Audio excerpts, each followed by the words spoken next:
We have to wind the clock back all the way to 2003 for the start of this fascinating journey of, let's be honest, failure. But back then, the world islands were a totally different story. The designers were full of optimism, and the rest of the planet was obsessing over this beacon of ingenuity.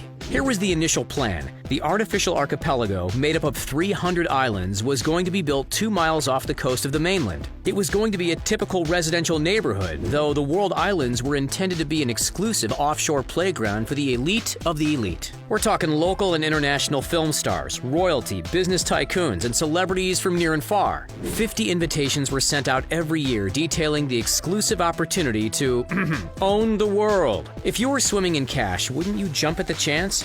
And if celebrities weren't buying, they were being dragged into the advertising. Richard Branson posed for photos on Little Britain in a Union Jack suit, while rumors swirled that Brad Pitt and Angelina Jolie had purchased Ethiopia, in line with the birthplace of their first adopted child, Zahara. The smaller islands were being advertised for $15 million, all the way up to $50 million for the larger ones. Not cheap, by the way. Why such high prices for empty islands? It's because a lot of work went into their construction. Clearly, these weren't naturally formed structures. These world-shaped islands were man-made, and building them up from scratch was a mighty ordeal. All up, a whopping 321 million cubic meters of sand needed to be brought in.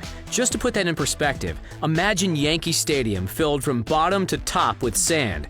Now multiply that by about 150, and there's your visual. Impressive? Right? That doesn't even include the 34 billion tons of large rocks either. The sand was distributed across 300 islands over the course of 5 years, with one for almost every country in the world, ranging in size from 5 to 20 acres, and with up to 330 feet of water separating each island. The total area encompassed just over 20 square miles of land. Okay, let's talk about money. Ready for this? All things considered, this wasted project cost the city of Dubai a tear-jerking $14 billion. If instead of building the world islands, the city put their money toward other avenues, the opportunities would have been endless, and Dubai could have been even further propelled into the global spotlight.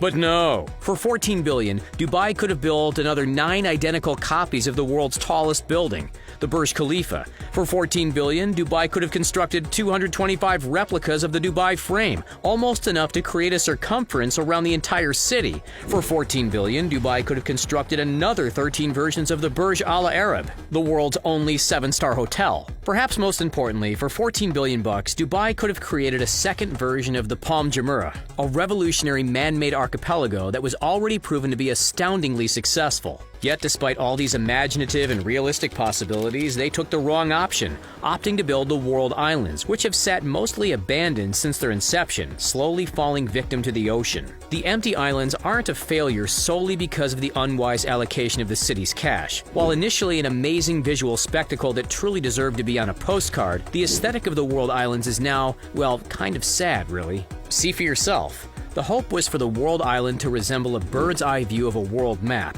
However, in reality, and to the disappointment of the city and the structure's developers, the archipelago turned out to be only vaguely recognizable at best. We're Central America, practically non-existent. And is that supposed to be Australia? Even continents have blurred together. Europe, Africa, and Asia have merged into, well, an indistinguishable blob of sand. But how did it get to this point?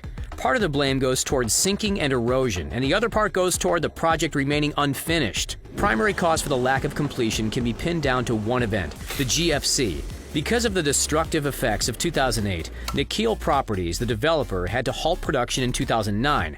By then, amazingly, 60% of the islands had already been sold to private companies and investors. But after that point, Mother Nature started to take over, and the islands began to lose their well-defined borders. While the GFC was indeed the catalyst for failure, it wasn't alone. The islands had also no access to electricity, which, given its intention to house properties, was a huge issue. There was a plan in place to install electric cables under the Persian Gulf. However, it was never carried out. Then we've got another important reason for their struggle, the dilemma of choice. Dubai already has another incredibly successful man-made archipelago, the $12 million palm tree, officially known as Palm Jumeirah. This structure welcomed its first residents in 2007 before the world islands hit their roadblock. As you can see, today this place is thriving. The Atlantis Hotel is a hotspot for celebrities, with its lavish Atlantis Bridge suite holding the distinction of being one of the most expensive hotel suites in the world, zeroing in at $25,000 a night. Properties are going up left, right, and center, and it's still far from being full. So with another perfectly good set of islands already flourishing, why would Dubai keep throwing money at something seemingly destined to fail? In a city constantly building and creating innovative landmarks, time and money appeared to be better spent elsewhere. Only 9 of the 300 islands have been developed. These ones, Lebanon Island, Pete's Island, and 6 islands making up the so-called Heart of Europe resort, and Michael Schumacher Island, yep, named after the Formula One driver. As for Africa, Asia, Australia, and South America, well, they're still just piles of sand slowly drifting away. Alas, hope is not entirely lost. Dubai is fully aware of their failure and has managed to pivot in a new direction.